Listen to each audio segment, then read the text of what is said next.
بسم اللہ الرحمن الرحیم 10 جون 2021 کو سورج گرہن ہے اور سورج گرہن کے وقت نماز کسوف پڑھی جاتی ہے اور یہ نماز سنت مؤکدہ ہے جو بغیر اذان بغیر اقامت کے پڑھی جاتی ہے۔ نماز کسوف کی کم سے کم 2 رکعت اور 4 رکعت بھی پڑھی جاتی ہیں اور اگر اس سے زیادہ پڑھنی ہو تو بھی پڑھی جاتی ہیں۔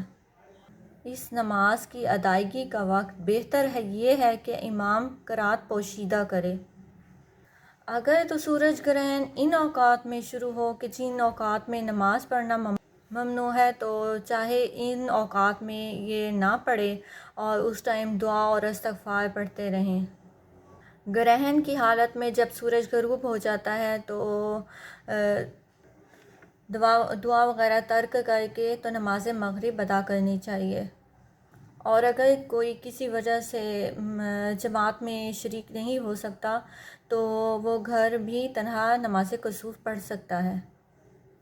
ایک حدیث پاک میں آتا ہے کہ حضور نبی کریم صلی اللہ علیہ وآلہ وسلم کے عہد میں ایک دفعہ سورج گرہن لگا تو اتفاق سے ان کے بیٹے حضرت ابراہیم علیہ السلام کا بھی انتقال ہو گیا۔ تو لوگوں نے یہ کہنا شروع کر دیا کہ چونکہ حضرت ابراہیم علیہ السلام کا انتقال ہوا ہے اسی لیے سورج گرہن لگا ہے۔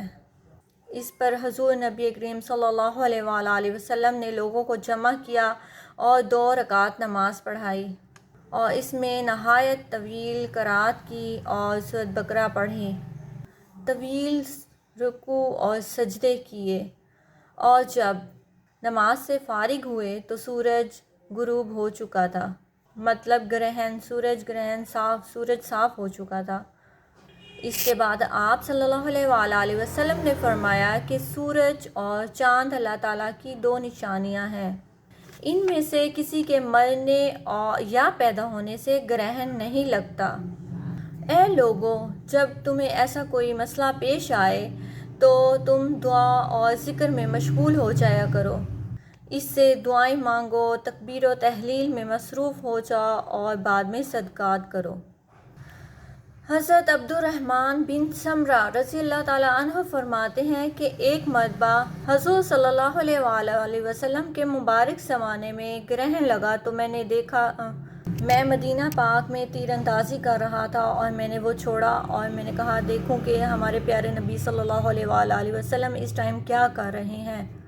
تو میں حضور صلی اللہ علیہ وآلہ وسلم کی خدمت میں حاضر ہوا تو دیکھا حضور صلی اللہ علیہ وآلہ وسلم اللہ تعالیٰ کی حمد و تسبیح اور تکبیر و تحلیل اور دعا میں مصروف تھے۔ پھر اس کے بعد آپ صلی اللہ علیہ وآلہ وسلم نے 2 رکعت نماز پڑھی اور اس کے بعد اسی نماز میں لمبی لمبی سورتیں پڑھیں اور جب تک مصروف رہے جب تک سورج صاف نہ ہو گیا۔ نماز کسوف میں امام کو چاہیے کہ سورۃ فاتحہ کے بعد سورۃ عنکبوت پڑھے اور دوسری رکعت میں سورۃ فاتحہ کے بعد سورۃ روم پڑھے۔ ان سورتوں کا پڑھنا مسنون ہے مگر ضروری نہیں، اور اگر یہ یاد نہیں تو جو بھی سورت یاد ہو وہ پڑھے۔ جزاک اللہ۔